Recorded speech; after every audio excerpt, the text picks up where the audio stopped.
welcome to the video. This is my kind of unfashionably late covering of Growing Together from the gameplay live stream. I'm sorry it's taken so long. I've been quite unwell, but it's here now. Kind of no frills, but there is a lot of Growing Together in this here video. So I've covered a very decent chunk of what Growing Together actually is in an endeavor to help you decide if it is for you, or just be excited if you know you're getting it. But for now, let's get straight into that stream. So the first thing that I noticed was the guru hosts for this particular component. Yay! These two were the hosts for werewolves as well, and Sim Guru Doi, otherwise known as Sim Guru Scott, the sloth there, was the head designer for werewolves and also the head designer for this pack. So before they delved into the stream to show us all things Growing Together, Sim Guru Doi offered an enthusiastic explanation as to what the meaning and goals of the Growing Together pack actually are. And I think this goes a way to really help solidify and clarify what this pack actually is about. And this is the gist of that. So the meaning of the pack is to really now be able to celebrate the entire lifespan of a sim and the milestones that they encounter throughout. The goals of the pack is to make family actually matter and feel different, special, and meaningful to interact with. The depth and meaningfulness of relationships are now enhanced for family as well as other relationships in this pack, so that it feels different when two sims interact, like they have a unique relationship from other sims. They also wanted to inject some drama of life into the game through this pack, where players are able to start sims in a dramatic relationship with each other in CAS, as we will see, and also to offer moments in-game that can trigger drama and enhance the story. So the game is now more reactive with sort of story prompts that you can accept or decline. It is totally up to you. And that is apparently the crux of what this pack is supposed to be about. So they did move on to showing us some of the CAS options in the pack. We can see a cute little roar, otherwise known as like a lion matching outfit here. So it will come as no surprise that a family pack, the emphasis was on family clothing. And that would mean for the different life stages, there's some infant stuff. So we've got some fresh infant stuff in this pack. Nice little Mr. Sunshine there. That is great. The panda onesie is my cup of tea. So little plum bobs. The duck, of course, the duck. Some other things there as well. Now, I will note now that they did not specify anything new for teenagers. Once again, teens seem to have been left out of this pack. Is that possibly because High School Years incorporated teens? I guess so, but if you didn't buy High School Years, oh well.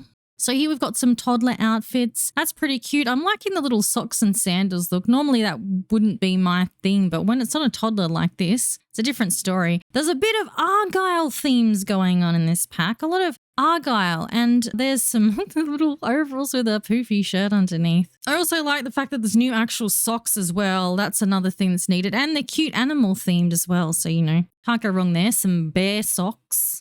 Here we have some more stuff for the Kiddlywinks. There is another...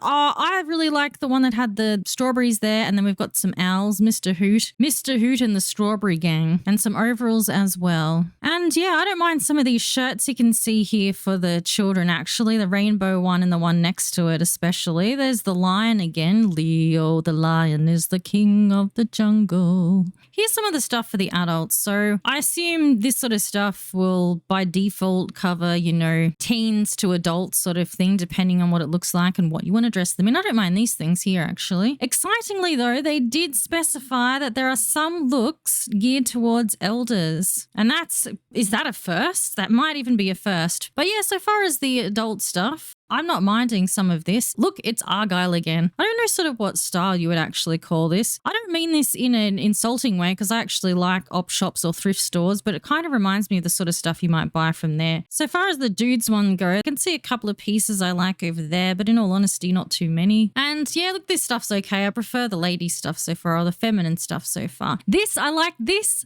There are some good options here for elders. I'm actually quite excited about this because I can see some of my elders heading off to the lounge in some of these numbers. What do you reckon? It's such a shame they don't have bingo in this. I wish they had bingo at the rec center or even like a bowling club. I actually like this top a lot as well. Ooh, this is a good time with the Argyle there to bring up the fact that one of the features of this pack, being for different ages, is actually the ability to match your families together. See the Argyle again? So you can actually have your entire family somewhat matching when they can go out together to the park matching, or they could maybe take their photos on the wharf together. Or it's a shame you can't do some Christmas cards because that would fit the bill. There's the more Argyle as well. So yeah, that's an actual feature, is multi-generational matching of the dressing ups. I hope that makes sense. Yeah, I think it's a pretty cute feature. Might be embarrassing for some of the kids or something, but you know.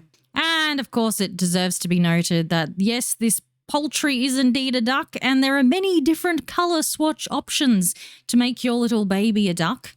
Quack, quack. And then we have some, I don't know, Bridget Jones on her mini break. I really do like the scarf look, actually. I like that she's paired it with the cat glasses as well. Good combination. And this is actually another thing I like. Look at the ice cream necklace. And also this one's got some little fruit and beads in it. I like these ones for kids. Absolutely digging those. And here we get to see some of the hairdos. I like this one here. I mean, we pretty much already have it as is, but the beads are really cute at the front. We've got this, and the curls on that, the detail are actually, you know, better than many. That one, of course, has been a bit of a favorite since it first appeared in advertising materials. We've got a couple of others there. We got this one. Some of these are, you know, what you'd call unisex, I suppose. That one features throughout the generations, a little top knot bobby thing. Nice. This one here is particularly good because it has the two-tone action. I think this one looks pretty good. Now they show there's some good extra hairstyles for infants, including this one, which is great. That one as well, which we kind of need because there isn't that sort of hair represented in infants otherwise that I've seen. That, of course, is going to be a personal favorite of mine because it's got a bow as well as a top knot. You just can't lose with that combination. That's really cute too. Then we've got that one again. You know, you see that some of these hairstyles work for multiple age categories. Like is there enough hairstyles in this pack? Not enough for my liking. It also is worth noting that our pal Ron Lumberjackson has returned from the Werewolves live stream there, and now he's got a family and he's making his own life. But is there enough hairdos for masculine Sims? That's the real question, isn't it? I have my doubts. So they've got a lot of more. There's a lot of more skin details if you have a little look there. And they sort of got like a different sort of texture. I don't know how else to put it. Different sort of transparency going on. And of course, getting all those extra face moles or freckles. Yeah, look, the way some of these new freckles and body marks are playing out is a really nice addition, I think. I just got to say at this point, look at the forehead of, go back. The forehead of this infant. Does that look like a heart-shaped birthmark to you? I kid you not. That's a mark of some sort. Is it a birthmark? It looks like a heart. Does it come with a pack? Because that is really cute. So as you will see here in the household relationships panel, there will also be the ability to set the family dynamics between Sims before you start playing. This is what they called a mostly permanent way of setting these dynamics. But you can just not set them as well. Now, these dynamics can influence autonomous behavior between the Sims with the relationships. This will include specific interactions together and certain buffs. Alternatively, these relationships can actually be triggered through gameplay in what was called an adventure moment, or they can also be given or changed through the family keepsake box. Now, if at any point you find yourself with a family dynamic you're not happy with, you can remove it through a potion that will be available in the rewards store. And here is what the household relationship panel looks like without our hosts in front of it. So next, they showed us the new stuff in likes and dislikes, including 2 brand new categories and the capacity to have now 50 likes. Now, they went into music first to show us that soul music is the new radio station that comes with the pack. I like me a new radio station myself. I look forward to that one. Now we have something interesting. We have these 2 new categories here: sim characteristics and conversation topics. Now, these new categories here will form the 2 main pillars of the social compatibility system. So first, we'll have a little squiz here in sim characteristics. Now, as you see here, this sim characteristics has different categories, and each category represents groups of Sims Sims based on certain archetypes. Now, when your sim likes one of these categories, they will gain a compatibility score with other Sims. Then when two Sims meet, their compatibility will be calculated based on these kind of things. Here's some now. We've got ambitionless, argumentative, cerebral, egotistical, emotional decision makers, family motivated, high energy, hardworking, funny, homebody, idealist, nature enthusiast, pet enthusiast, pessimistic, optimistic rascals, romance enthusiasts,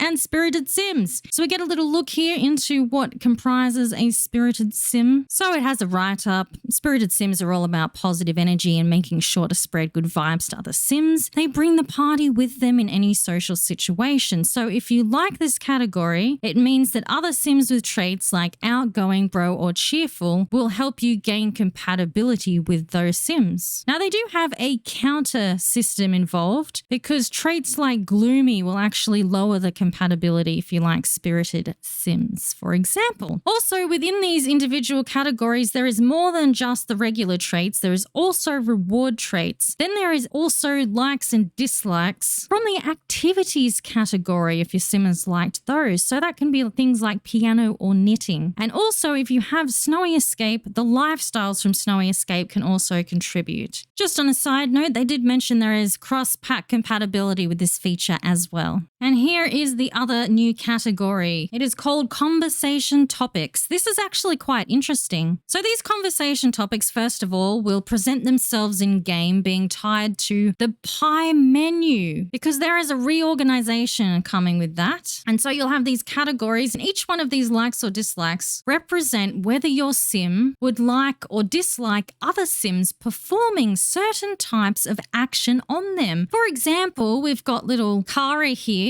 She does not like affection. So if a sim if a sim comes at her trying to put on the affections, she is most likely going to decline. Now, you'll notice that she does like complaints though. So if someone comes whinging at her, she's going to be digging that conversation. And that will also mean that it'll be easier for her to gain relationship with them as well. I think this is a really good thing. And I think this is actually one of those things that plays into what they were talking about creating extra depth and also making it seem more unique with how different sims relate to each other and interact with each other. So here we see some of the options here. There's like affection, arguments, complaints, compliments, deception, deep thoughts. And here we have discussing hobbies, discussing interests, gossip, jokes, malicious interactions, oh dear, haughty humor, pranks, silly behavior, and small talk. And finally, stories. Next, we got a little peek here at the new aspirations for children. Now, these aspirations are going to play out a bit differently to the ones that we're used to, thankfully. The ones we're used to are skill-based, where these are actually going to be a mix of interactions and things that you can do from the Growing Together pack, actually. So hopefully that will be a little bit more fun, and something different is usually good. There's little icons there: Playtime, Captain, Slumber Party, Animal, Mind and Body, and Creative Genius. This sim wants to build their creative and mental skills to inspire innovation and play. And so we have a little look here at the map of San Sequoia. There is Anchor Point Wharf, one of the 3 neighborhoods that we now have. There is Gilbert Gardens, and there is Hopewell Hills. And that is where the Michelson family reside. So the first neighborhood we visited was Hopewell Hills, and they explained that this is a sleepy suburbs with some lore about sequoia trees. Apparently, every one of these neighborhoods is meant to tie together in the overall theme of the pack and yet have its own feel or vibe to it as well. You'll see over there, we've got a parklet with a pirate ship is one of the features of this neighborhood. And also you can do some fishing in this here lake over yonder. Whoops, we're going on a little ride there. Here's a little scenic tour of the place now known as Hopewell Hills. There's the parklet again. So this over here is old Stumpy, the last sequoia in San Sequoia. There is apparently a story behind that and possibly some interactions if I remember correctly. But yeah, apparently there is some lore in this pack, and being that Sim Guru Doi was the head designer, I'm not surprised. Also, he did say that a lot of the same design team from Werewolves were actually on with him on this one as well, so that's another exciting detail. And here we have is the parklet with the pirate ship. Parklet is such a great word. If you see behind there, though, there is the founder of the feast, or the founder of the town in statue form with his golden fish. Now, apparently there is some lore about that as well.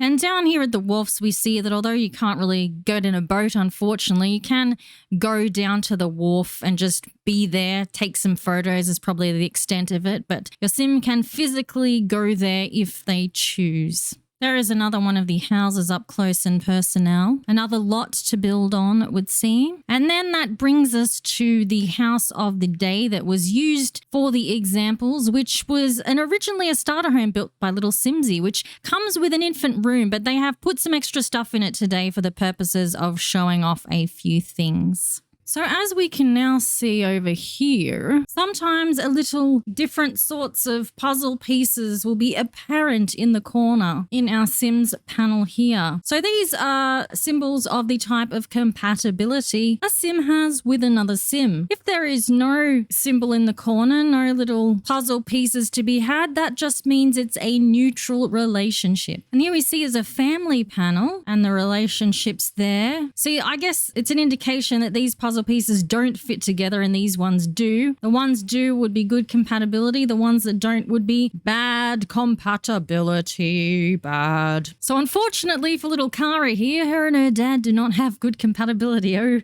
dear. And I like how it's amazing compatibility here as well. So I'm guessing there might be different degrees of compatibility on the good and bad spectrum, and I certainly hope that's the case. Like two perfect pieces of a puzzle, these Sims just click. Based on their preferences, they have the highest level of compatibility. Building a strong relationship between these two Sims should take much less effort than usual. So we've got ourselves a nice mama's boy here, literally, because she's named Mama. Here we go. Yes, this does indicate that there are different degrees of compatibility because we have ourselves a plain old good compatibility here. So we are about to see the updated Hi menu, and we also get to see the new categories and options for the conversation menu we saw in Cass in action. So here, Grandma Mama is pressing on her granddaughter Clara, and we can see here that there are some of the categories that we saw here. And in each of these, there is different options. And because it's labeled like this, you know what you're bringing to the table. For example, we remember that Clara here does not like affection. So you know that if you press on this one and then use any of those interactions on her, chances are she won't be too impressed. And here we see again, Grandma Mama is about to, as you see,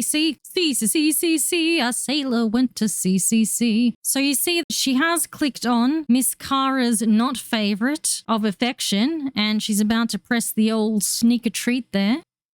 Aren't you the sweetest thing? She's loading up those sweet old interactions, but what will be the outcome?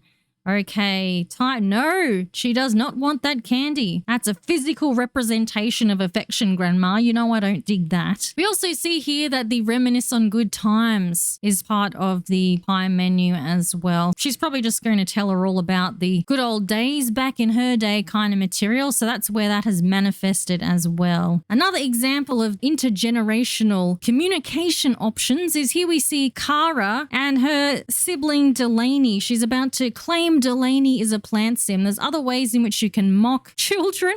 Claim Delaney is an alien. And now we get to witness the aftermath of Delaney being accused of being a plant sim. I'm not just some plant from being called a plant sim. So it was also mentioned that when it comes to forming relationships with other life stages, it will be easier with some and harder with others. For example, with children will now find it easier to make friends with each other, but harder to make friends with teens. I personally think it's a really good thing that the kids will now be able to make friends easier with one another because it's always been an absolute drag and made no sense. You can be playing at the park for hours with a kid, try to bust out all the stuff on them, joke about that chicken butt, get to know them, and it gets you very, very little friendship the standard way. So that one I was quite happy to hear about. It makes sense. So now we are introduced to the new system where Sims can come and stay at your house now by way of Kyle. Yes, Kyle Kyleson is a new NPC that wants to stay with you. So as a way to sort of give you an introduction of sorts into the capacity to house people for a temporary time, you may get this pop up here from Kyle. Hey bro, it's me, your boy Kyle.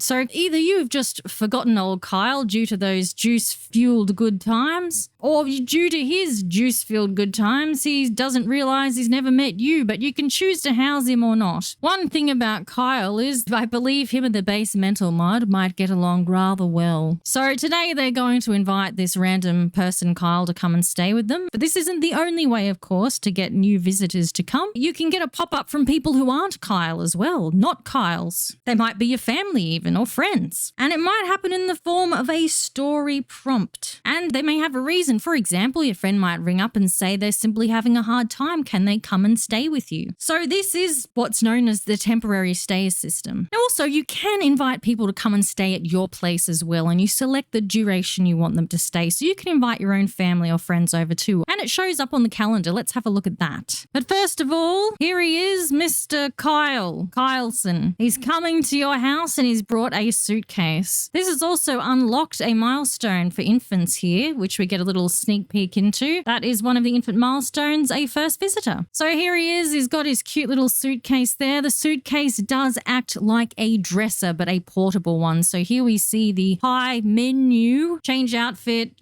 change outfit for infant or toddler. So it's unfortunately not a inventory.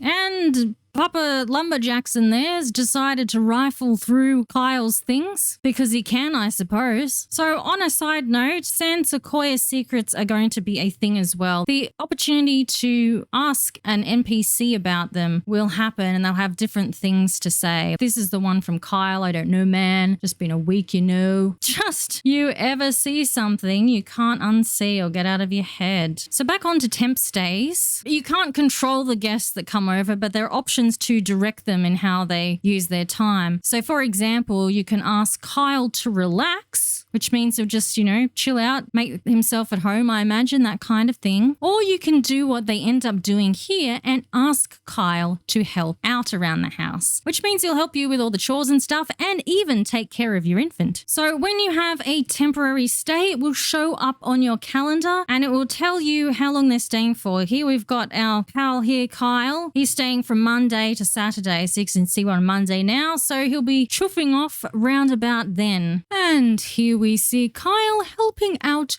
with little Leo the infant. There we go, helping with the baby. Would you trust him? Maybe. Okay, we have stuff for newborns in this pack. Repeat, we have stuff for newborns. Now, one of them is a new interaction you will see there, kiss Jenna's forehead. And we're about to see that in action. There we go. That's very cute, but also and probably even more excitingly, yes, there is actually a lot of outfits included in this pack for newborns, like actual new outfits for newborns. Oh, it's a thing of beauty. I mean, it should have already been their thing of beauty, but we can still appreciate it nonetheless. We've got some clear skies, some pale pink, some pandemonium, some frozen bunny, little seedling, dark energy, and more bubblegum bunny. The fact that there's so many outfits you can now put your newborn in is exciting. And of course, space buns. Very cute. That means there's a berry themed one. I'm totally digging that already. Look at the little planet one. Excellent stuff. So I'm just going to mention briefly the infant and toddler quirks, of which there are 18 to discover for each. And there can be 3 quirks per sim. For example, little Leo that we've been seeing is a frequent sneezer, and now he's just discovered that he loves being held. Leo seems to particularly enjoy being held. Infants with the loves being held quirk are more likely to react positively when they're picked up or carried, and upset when they're put down. down. Now, for these quirks, they say that will actually change the way you play with each infant. For example, you might be more inclined, if you're a kind person that is, to pick up little Leo and give him some nice holding attention more often, and he'll respond to that. Now, another example is a toddler quirk, and that is an aggressive one. And we see little Delaney down here is about to give that Triceratops a serving. Now, this quirk of Delaney's may have actually also come about by hitting the poor toy, because that's the kind of thing that can trigger these quirks in-game. And here we go. Nope, not going to happen. Okay. Anticlimactic. And here is the little write-up for Delaney's quirk. Quirk revealed. Aggressive. It is becoming clear that Delaney is a little more aggressive than other toddlers. Aggressive toddlers like to roughhouse and are quick to hit, bite, or kick Sims, so long as they aren't good friends. Oh, that's nice. They don't even have to be angry like other toddlers. Watch out. So there we go. So because Delaney has had an encounter with the Triceratops one too many times, she has now gained the aggressive quirk. And there we see it on the Simology panel. She may be a charmer by trait, but she's aggressive by nature. So it's time to talk about milestones, and thank the heavens I think I have a much better grasp on it now. So I'm going to start off with the basics of what it is. So for each phase of life, and I assume adults that we see here is a conglomerate of young adult to elder most likely, you'll have them for infants, for toddlers, for children. Once again, I just don't remember hearing much about teens in this pack. They might be in with adults. So when they talk about it tracking a progress through life, it's like unlocking a physical representation of a life event so that you can look back and say, yep, that happened. So we've got the adult panel here at the moment. So we've got the old first woohoo going on here. Maybe that's the first job, and this is the first fire, which happened in the live stream. I don't have time to show you that one. We know what it's like. So a lot of this is just stuff that'll happen normally as well. This looks like birthday, but yeah, you see that sort of thing forms part of it anyway. So the idea is that at any point in your life, but they say it's particularly nice when you are an elder, you can look back on your milestones. You hit view milestones and you can look at the different points in your life, like from infants to, you know, nearing the end. Oh, dear, oh dear. Occasionally, a milestone will actually unlock some bonus items as well. So here we have some infant milestones as well. So as we saw earlier, things like a first visitor can be an infant milestone. So sometimes it's events, sometimes it's skills and firsts. And skills will be something like, see these rolling over, for example? This is something that they actually have to learn how to do. So you'll see the adult is actually helping them roll over at first. So they won't be able to do that on their own. But then when they learn to do that, they'll get that milestone unlocked, and then they will from then on have the ability to actually roll over on their own. So even though infants don't have any skills bar per se, they still do actually learn things that they can do as well. Here's one of the better features of milestones in my opinion, because it has a bit of specificity. Like for example, poor old Ron has suffered a first bladder failure at a specific location, which is where they live. So because there's this extra detail here, this actually will come up sometimes as a memory for Ron. He might get a moodlet occasionally, a little buff there, where when he's at the place where he suffered the embarrassment, which is unfortunately for him at home, he's going to remember that and get a moodlet and remember the embarrassment. So to me, this is a better feature of the milestones where it actually has some specificity.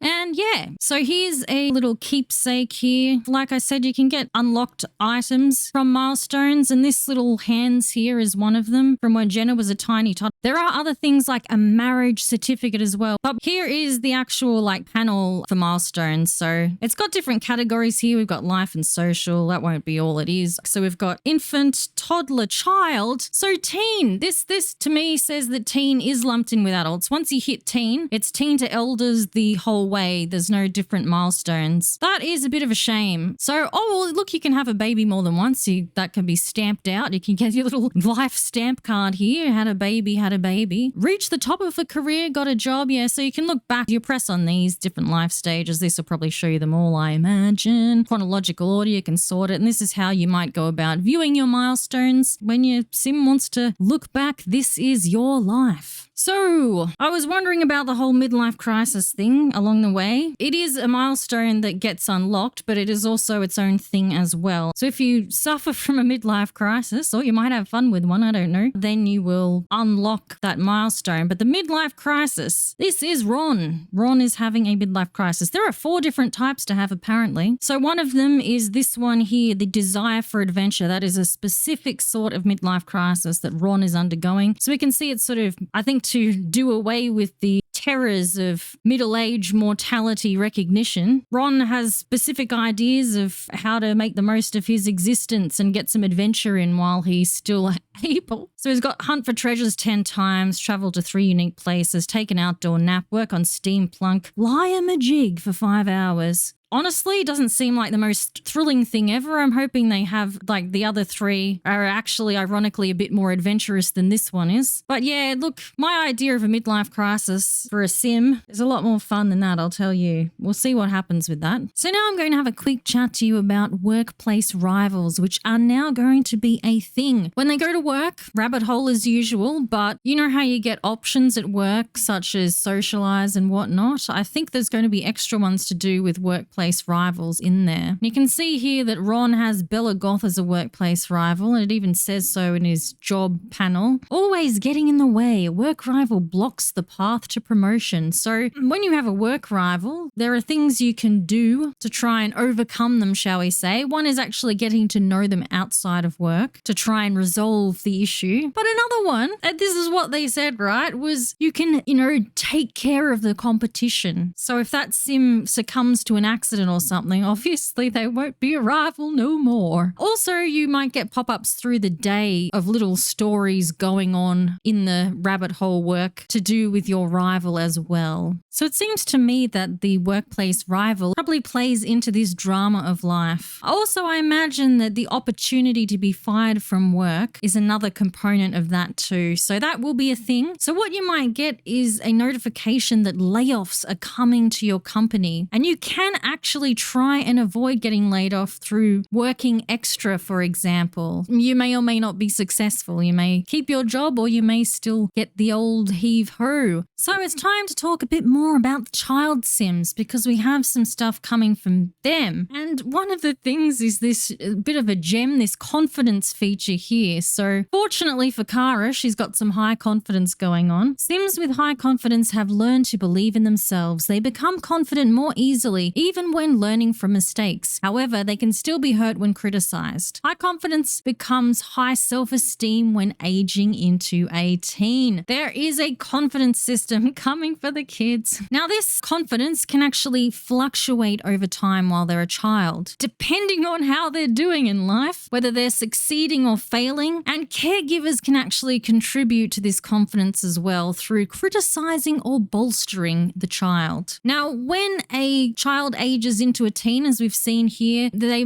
might be eligible for a reward trait that they will then keep for the rest of their lives. For example, the high confidence will get you high self-esteem, which will carry them through. Low self-esteem will obviously arise if you have poor self-esteem, and if it's just neutral, there'll be no trait. And this will manifest later on through moodlets that will show up when you're trying to do activities. Oh dear, it shall haunt you. And here we are at something I was looking forward to, the tree house. So they've already started building this one, but as you see, they continue building it there. And this is an activity where many members of the family can participate simultaneously. We've got Mr. Lumberjackson there getting some handiness skills as well, and you can join building that there tree house. Mama's working on the already completed ladder there. Good on you, Mama. And there we have it. The tree house is a tree house. We'll just pause it there so we can get an idea of some of the things. Set decoration. So there's different themes that we've seen upon the front bit here, and you can set the themes. Set admission rules. Play pretend, enclosure. So there's a bunch of different stuff. Sit, revolutionary. And so this enclosure here, I did call it. It was definitely sort of like the tent. And although you can't see it now, that does include woohoo. They went there. They actually did it. So you can sleep, nap, relax, etc. You can see little mama there, little mama sitting on the bench. I like how there's a variety of activities to do. It looks a bit barren now because they don't have all the options there. But yeah, different family members doing different things at the one time sounds pretty cute. And as you can see now, putting the telescope on there is an optional thing. You can drag things like the telescope onto the treehouse. You can put toys there as well. Oh, look, it's a fairy tale castle. So there we also see the space theme. Island getaway is another one. There's also, I'm seeing an option to upgrade the treehouse as well.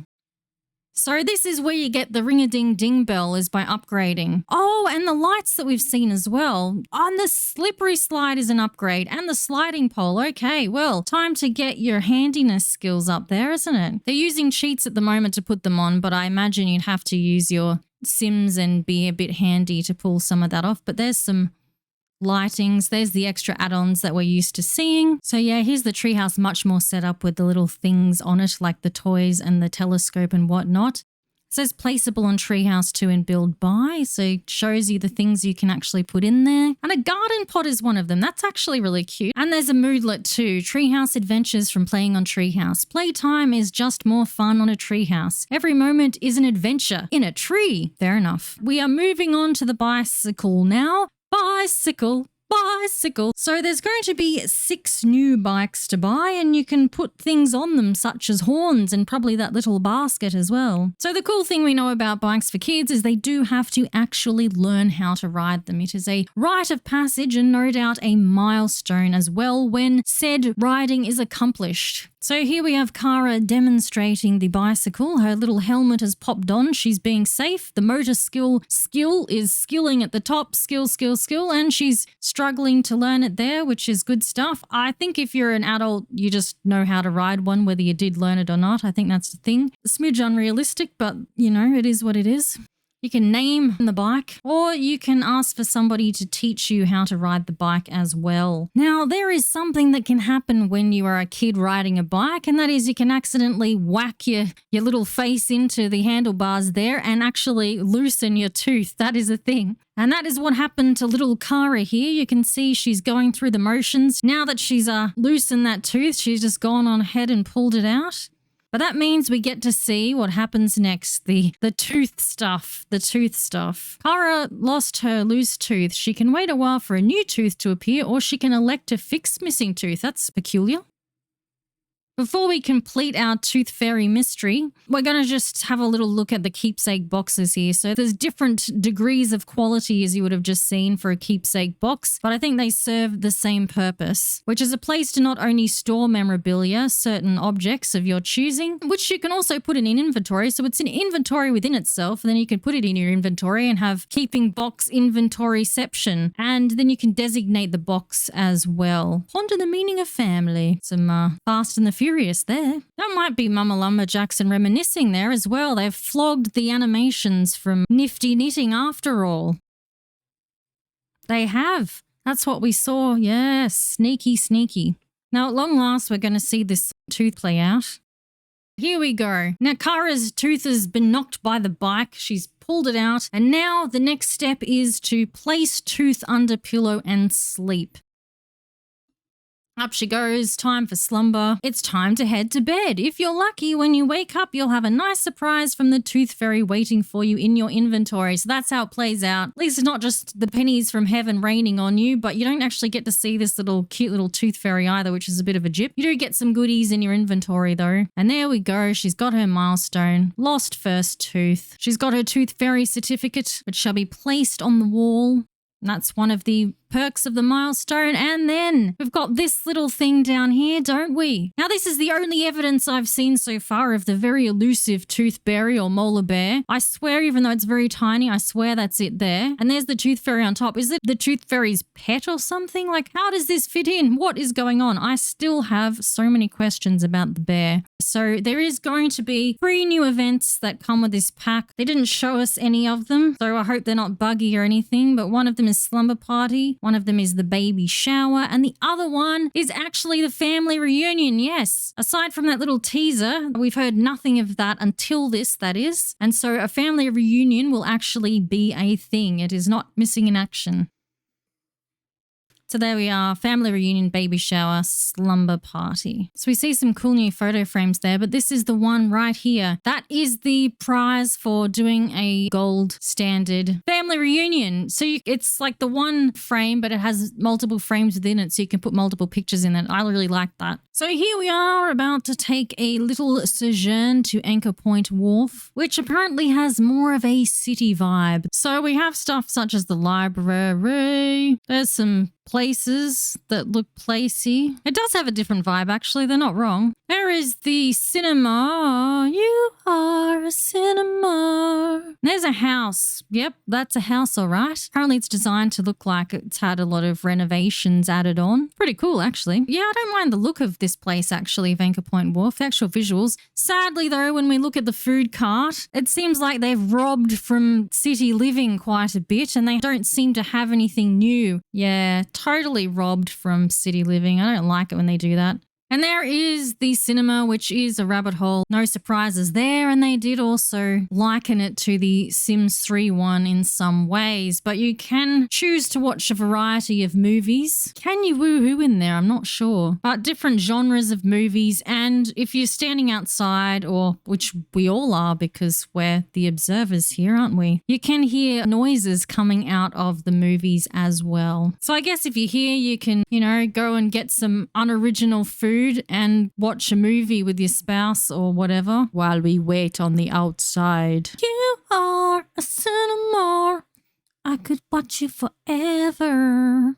Look, they've got Pax and Prejudice as a movie. That's the most exciting part of this cinema so far. Also, likes and dislikes will play into whether your sim actually enjoys the movie or not. You are a cinema. I could watch you forever. Looks nice at nighttime here in Anchor Point Wharf. The bridge is pretty awesome. It's a shame there's not a ton to do though, hey. Swoons galore from liking movie. Myra's heart is all aflutter. The meet cute was adorable. The main character had a great best friend and the montage was really fun. Myra will be shipping those actors forever. And here we have the library with all the kids' rooms and stuff. It's actually got infant rooms as well. And this was designed by Delegracy, and the actual vibe of this library is really cool. Probably my favorite one we've had so far. So there's some kids stuff. Yeah. And there's the upper level as well.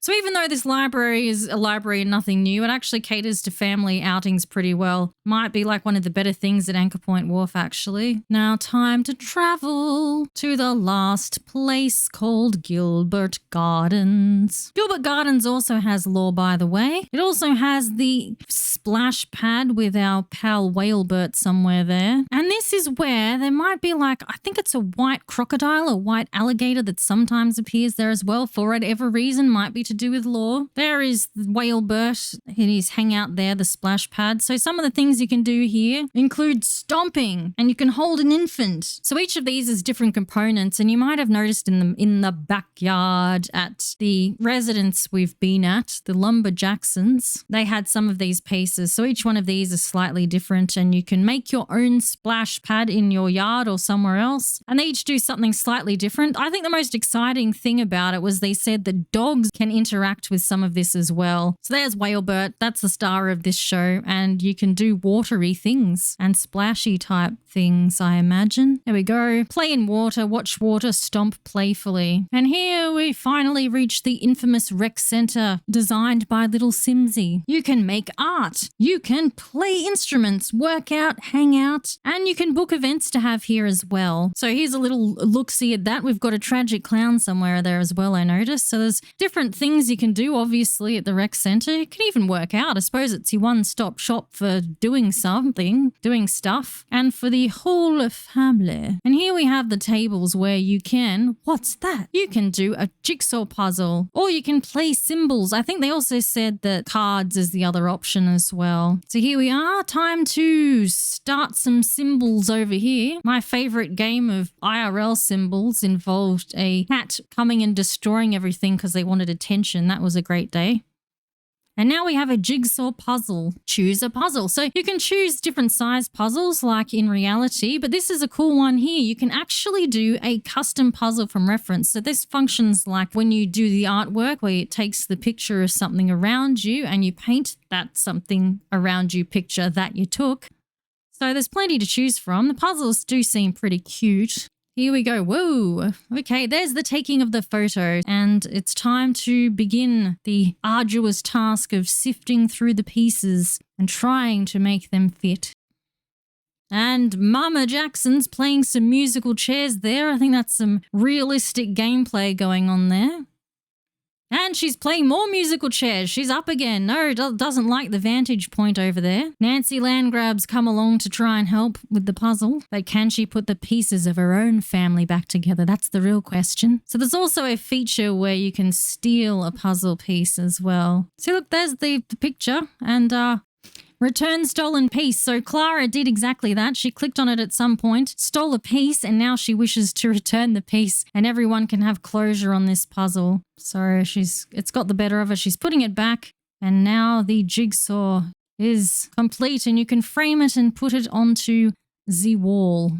I like that. And last but actually not least, this thing called self-discovery, right? Occasionally through the life of a sim, depending on how you've played, a sim can actually discover a new trait. So as you will see here, this sim has discovered a new trait, right? But that means that they actually now have 4 traits. You know, actually another trait other than 3. That's a 4th trait. Am I making myself clear? And also, this self-discovery can be an extra trait, or it can be a replacement trait. For example, your sim is a slob. That's the trait they have. However, that's not actually how they've lived their life. So at some point, a pop-up comes up and says, are you actually sure you're not neat? And you can accept or decline that as you please. And here we are at the end of our little growing together journey. What do you think? I think the pluses are that this pack seemingly contains things that will actually change your game and might have enough in it, enough new things to actually justify getting the pack. That's nice. The possible cons would be that maybe because of all the systems and quirks and stuff and whatnot, the pop-ups after a while might be a bit tiresome. You might just find yourself with too many of them while you're trying to play the game. And also possibly setting things up, like the social compatibility, trying to rig that so that the right sims like each other or not. If you play on rotation, that might be a lot of work as well. But other than that, it just boils down to actually seeing people play the game in action now. I hope this has been of some help. Thank you so much for watching. Have a wonderful day or night. I'll see you on the next one. Bye.